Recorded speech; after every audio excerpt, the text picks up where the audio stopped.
오늘은 장로들의 전통과 예수님의 책망이라는 제목으로 말씀을 전하도록 하겠습니다. 오늘 본문에서는 장로들의 전통에 대한 논쟁 이야기가 기록되어 있습니다.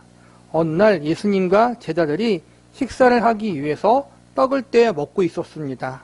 그런데 떡을 떼는 과정 가운데 제자들이 손을 씻지 않았던 것 같습니다. 이 모습을 목격한 바리새인들과 서기관들이 손을 씻지 않고 떡을 떼는 것은 장로들의 전통을 어기는 것이라고 예수님께 따지기 시작했습니다.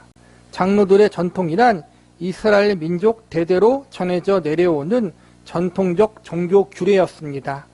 이스라엘 민족은 하나님을 믿는 민족이었고 구약 성경을 하나님의 말씀으로 믿고 따르는 사람들이었습니다. 특별히 구약 성경 중에서 모세 오경에 기록된 율법에 관한 규례는 반드시 지켜야 하는 종교법으로 여기고 있었습니다. 그런데 세월이 지나면서 율법이 가르치고자 했던 본래 의미와는 전혀 상관이 없는 여러 종교적 해석과 적용이 생겨나기 시작했고, 나중에는 율법의 본질적 의미를 무시하고 율법의 비본질적인 부분들을 더 중요하게 여기는 잘못된 전통이 자리 잡기 시작했습니다. 예를 들면 안식일을 거룩히 지키라는 규례가 있는데, 이는 안식일을 하나님을 예배하는 날로 지키라는 의미를 담고 있습니다. 매일매일이 하나님의 날이고 하나님을 예배해야 하는 날이지만, 특별히 안식일 하루를 구별하여 이날만큼은 세상일을 잠시 멈추고 하나님께 집중하는 날, 하나님 안에서 참된 안식을 누리는 날로 보내야 한다는 것이 율법에서 안식일을 거룩히 지키라는 말씀에 담긴 본래 의미입니다. 그런데 이스라엘의 종교 지도자들은 안식일을 거룩히 지키라는 말씀을 확대 해석해서 안식일에 해서는 안 되는 수백 가지의 일을 목록으로 만들어서 이러한 일을 하면 죄가 된다고 규정해 버렸습니다. 하나님 안에서 안식을 누리기보다 목록에 적힌 일에 위배되는 일을 하지 않기 위해서 최대한 조심하며 지내는 날이 되어버린 것입니다. 오늘 본문에 등장하는 장로들의 전통 문제도 비슷한 문제입니다. 구약 성경에 보면 정결한 생활에 대한 규례가 있는데, 이 중에서 부정을 피하는 방법에 대한 여러 가르침들이 기록되어 있습니다. 이스라엘 종교 지도자들은 식사를 하기 전 손을 씻는 문제를 정결과 부정에 대한 규례로 확대 해석해서 식사 전 손을 씻지 않으면 부정에 지는 일이고, 이는 곧 하나님 앞에 죄를 범하는 것이라고 여겼습니다. 이 문제를 놓고 예수님은 장로들의 전통이 잘못되었다는 것을 지적하십니다. 그리고 한 발 더 나아가 이스라엘 종교 지도자들이 믿고 따랐던 장로들의 전통을 가리켜 너희의 전통, 그리고 사람의 계명이라고 지칭하시면서 이러한 것들이 오히려 하나님의 계명을 범하고 하나님의 말씀을 폐하고 있다고 질책하십니다. 이스라엘 종교 지도자들은 장로들의 전통을 하나님의 말씀처럼 권위 있는 종교법이자 가르침으로 받아들이고 있었는데, 예수님은 그것이 잘못되었다고 책망하신 것입니다.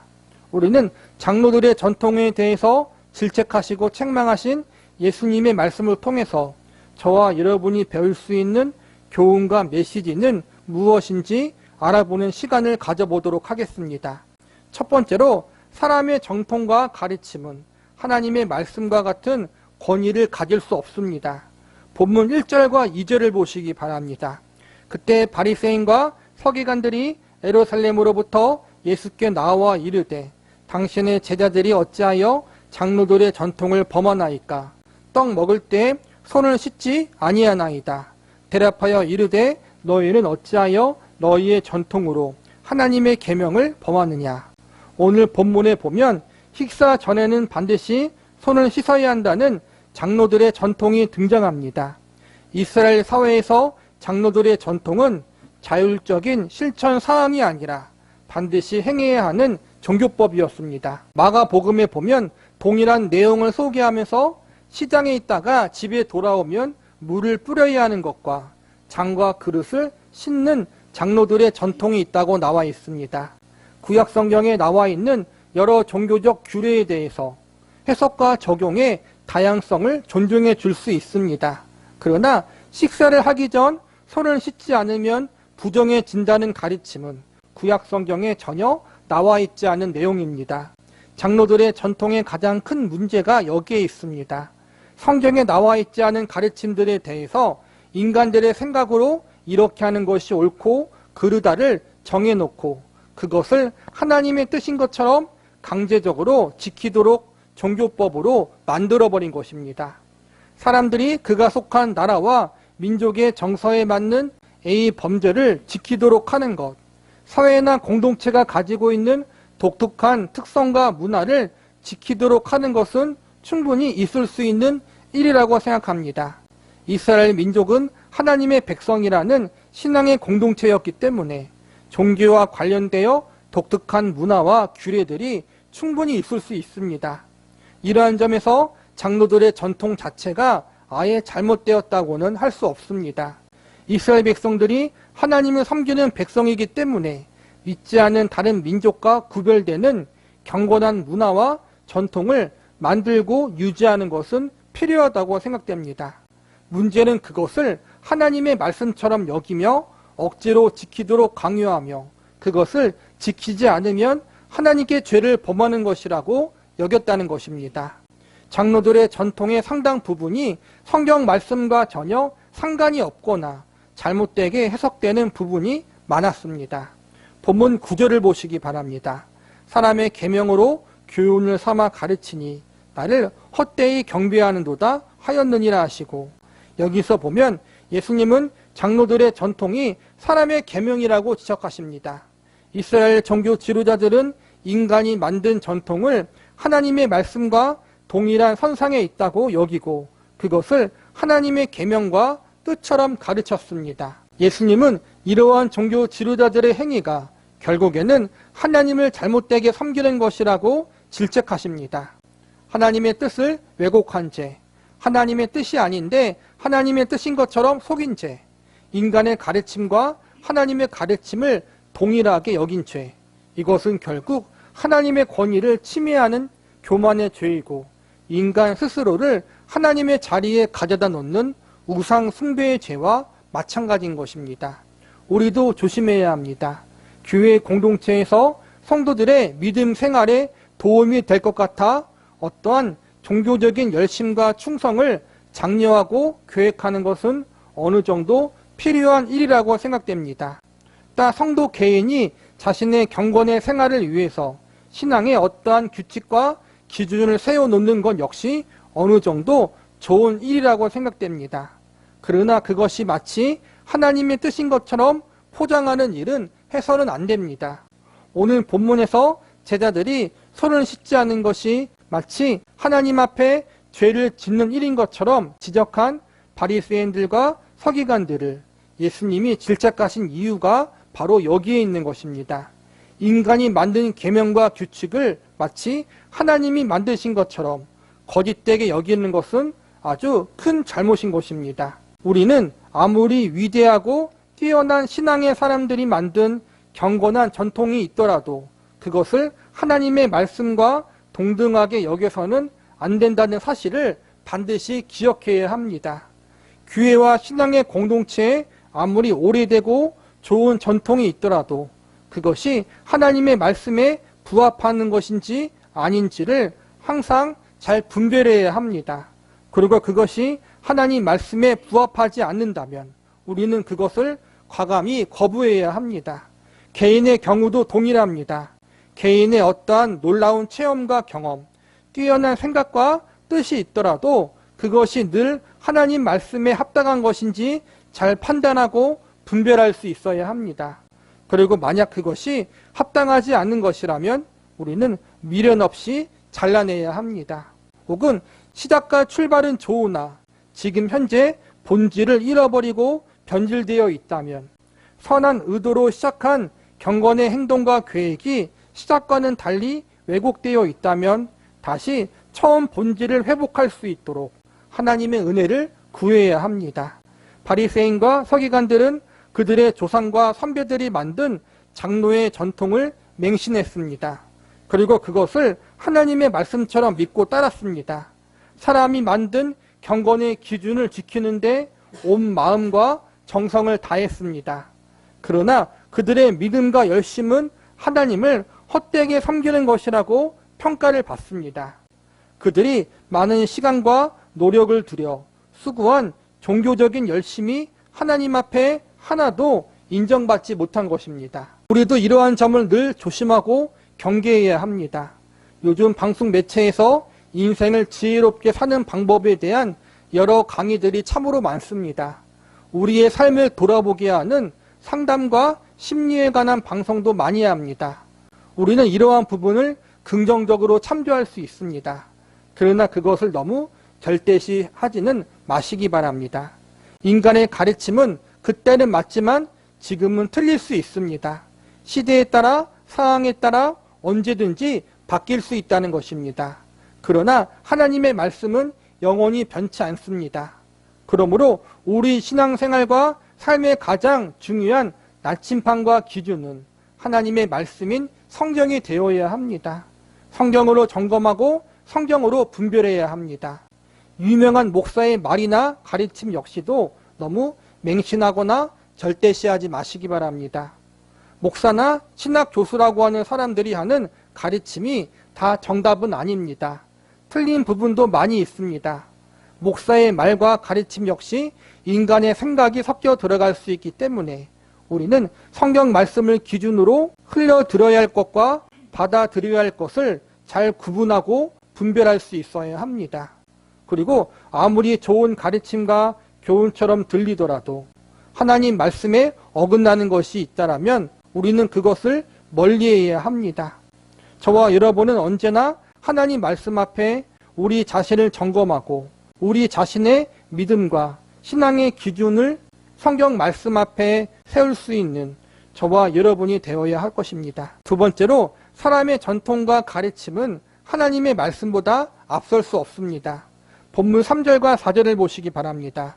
대답하여 이르되 너희는 어찌하여 너희의 전통으로 하나님의 계명을 범하느냐. 하나님이 이르셨으되 내 부모를 공경하라 하시고 또 아버지나 어머니를 비방하는 자는 반드시 죽임을 당하리라 하셨거늘. 여기서는 예수님이 장로들의 전통을 너무 중요하게 여긴 나머지 발생하는 문제를 지적하십니다. 바리새인들과 서기관 같은 종교 지도자들은 장로들의 전통을 하나님의 말씀과 똑같이 여기고 있었습니다. 그런데 더 큰 문제는 장로들의 전통을 너무 중요하게 여긴 나머지 하나님 말씀을 등한시하게 되는 문제를 낳게 되었다는 것입니다. 장로들의 전통을 지키려다가 하나님의 말씀을 어기는 잘못이 생겼는데도 아무도 문제 삼지 않고 있었던 것입니다. 본문 5절과 6절을 보시기 바랍니다.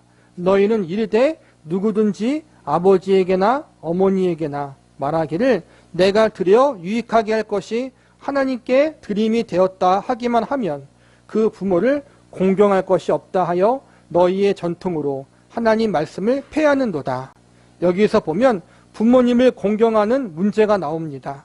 부모님을 공경하는 것은 도덕적으로 인륜적으로 반드시 해야 할 일입니다. 그리고 동시에 성경 말씀에 하나님의 명령으로 기록되어 있습니다. 그런데 5절과 6절에 보면 장로들의 전통을 따르던 바리새인들과 서기관들이 부모에 대한 공경의 책임을 다하지 않고 있음을 예수님이 지적하고 있습니다. 바리새인과 서기관들이 하나님 앞에 헌금을 드리고 하나님을 위해 헌신과 충성을 다하면 부모나 가족들에 대한 책임을 다하지 않아도 괜찮다는 식으로 생활하고 있었던 것입니다.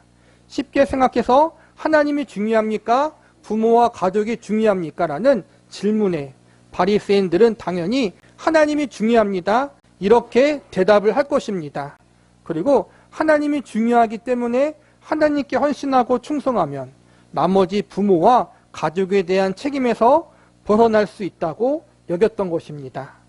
부모를 공경하라는 하나님의 말씀의 법이 있음에도 불구하고 바리새인과 서기관들은 하나님께 충성하면 이 모든 것에서 면제가 된다고 생각했던 것입니다.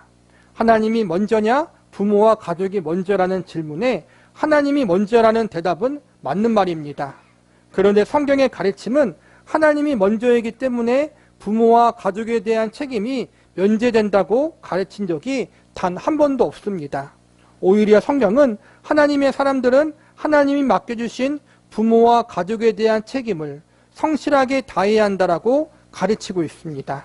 이것은 궁극적으로 사람들의 교훈을 하나님의 말씀처럼 여기며 따르게 되는 자들이 빠지게 되는 영적인 함정이라고 할 수 있습니다. 인간의 생각과 뜻, 인간의 교훈을 신앙생활과 인생의 기준으로 삼게 되면 결국에는 자신들의 생각과 뜻이 가장 정답인 것처럼 여기며 살아가는 잘못된 자리에 빠지게 될 수밖에 없습니다. 그리고 자신의 생각과 뜻이 가장 정답인 것처럼 여기며 사는 사람들은 나중에 하나님의 뜻보다 자신의 뜻을 더 중요하게 여기는 삶의 자리에 가게 될 수밖에 없습니다. 예수님은 이러한 자들을 가리켜 하나님의 말씀을 폐하게 한 것과 같다라고 지적하십니다. 바리새인들과 서기관 같은 종교 지도자들은 하나님을 위하여 나름 열심 있게 최선을 다해 살아왔다고 자부하고 있었을 것입니다. 그러나 그들에 대한 예수님의 평가는 하나님 말씀을 폐하는 행동이요, 하나님을 헛되게 경배하는 행위가 되어버렸다라고 하십니다. 더욱 큰 문제는 자신들만 이러한 잘못에 빠지는 것으로 끝나지 않고 백성들에게 자신들의 잘못된 가르침을 가르쳤다는 것입니다. 앞을 보지 못하는 소경이 다른 소경을 바르게 인도하지 못하는 것처럼 지금 이스라엘 종교 지도자들은 일반 백성들을 자신들과 동일하게 잘못된 길, 하나님을 헛되게 경배하는 자리로 인도하고 있었던 것입니다. 결국 온 이스라엘 나라 안이 잘못된 가르침을 받고 잘못된 길을 걸어가고 있었던 것입니다. 오늘 이 말씀은 당시 종교 지도자들이었던 바리새인과 서기관들에 대한 질책이면서 동시에 그들의 잘못된 가르침을 분별하지 못하고 그대로 따랐던 백성들에 대한 책망이기도 합니다. 오늘날 우리도 마찬가지입니다. 사역자들은 하나님 앞에 내 생각과 내 뜻, 내 경험과 체험을 전하고 가르치는 것이 아니라 철저하게 하나님 말씀을 전하고 가르치는 사람들이 되어야 합니다. 성도들 역시 잘못된 거짓 사역자들에게 미혹되지 말고 올바른 사역자들의 가르침에 귀를 기울여야 합니다. 하나님의 바른 말씀은 사실 특별한 것이 없습니다. 매우 평범하고 지극히 정상적인 가르침들이 대부분입니다. 그러나 사람의 가르침, 사람의 교훈은 재미있고 특별하게 들립니다. 사람의 눈과 귀에 호기심을 자극합니다. 매우 그럴듯하게 들립니다. 그래서 많은 사람들이 사람의 교훈과 가르침에 빠지게 됩니다. 이러한 가르침을 쫓고 따르는 사람들은 결국 그들의 수고가 하나님 앞에 상달되지 않아 하나님을 헛되이 경배하는 것이라는 평가를 받을 수밖에 없습니다. 우리는 우리를 유혹하고 미혹하는 잘못된 사람들의 가르침과 교훈을 잘 분별할 수 있는 지혜를 달라고 하나님 앞에 기도해야 합니다. 내가 듣기 좋아하는 사람의 가르침이 아니라 내가 듣기 싫어도 하나님의 가르침이 더욱 중요하고 그것이 우리를 살리는 진리와 생명의 말씀이라는 사실, 이 사실을 영혼 깊이 새겨 넣기 위해서 하나님 앞에 기도하며 살아야 합니다. 하나님의 말씀과 하나님의 교훈만이 우리를 바른 인생, 바른 믿음의 길로 인도할 수 있다는 사실을 기억하며 우리의 신앙생활에 삶의 가장 중요한 나침판과 기준을 하나님의 말씀인 성경 말씀에 두어 저와 여러분의 열심과 헌신들이 하나도 헛되이 떨어지지 않고 하나님이 기뻐 받으시는 경배가 될 수 있기를 바랍니다. 말씀을 마무리하겠습니다. 오늘 본문에서 예수님은 장로들의 전통의 문제를 지적하고 질책하셨지만 결국 이 문제는 우리의 신앙의 삶과 중심이 무엇이 되어야 하느냐에 대한 가르침을 우리에게 알려주고 있는 것이라고 할 수 있습니다. 우리 신앙과 삶의 중심에 하나님의 말씀이 없다면 우리가 나름 하나님을 위해서 종교적으로 열심을 내고 하나님을 위해서 시간과 물질로 헌신을 해도 경건 생활을 위해서 열심히 노력을 해도 우리 마음의 중심에 삶의 중심에 하나님 말씀이 없다면 이 모든 것은 하나님이 받지 않는 것이 되어버립니다. 헛된 경배가 되어버린다는 것입니다. 얼마나 억울하고 안타까운 일입니까? 내가 그만큼 열심히 헌신하고 기도하고 하나님을 위해 살았다고 했는데 하나님이 보실 때에는 헛된 경배다라고 말한다면 얼마나 여러분 실망스럽겠습니까? 바리새인들도 서기관들도 제사장들도 하나님을 위해서 살았다라고 이야기했습니다. 그들도 하나님의 영광을 위해 살았습니다. 그들의 마음의 중심에 하나님의 말씀이 없었기 때문에 잘못되게 하나님을 섬기고 결국에는 하나님이 보시기에 헛된 경배라고 평가하신 것입니다. 우리의 신앙과 우리의 삶은 그런 헛된 경배가 되어서는 절대로 안 될 것입니다. 사람의 전통, 인간의 생각과 뜻을 따라가는 것이 아니라 저와 여러분은 항상 하나님의 말씀인 성경 말씀을 따르는 삶, 그 말씀의 가르침과 원리에 따라 세상을 살아갈 수 있기를 바랍니다. 하나님의 말씀인 성경 말씀을 저와 여러분의 삶의 중심에 두는 삶을 살아감으로 저와 여러분의 신앙생활이 하나님이 기뻐 받으시는 경배가 되고 저와 여러분의 인생이 살아있는 제사와 예물로 연락되어 줄 수 있기를 기도합니다.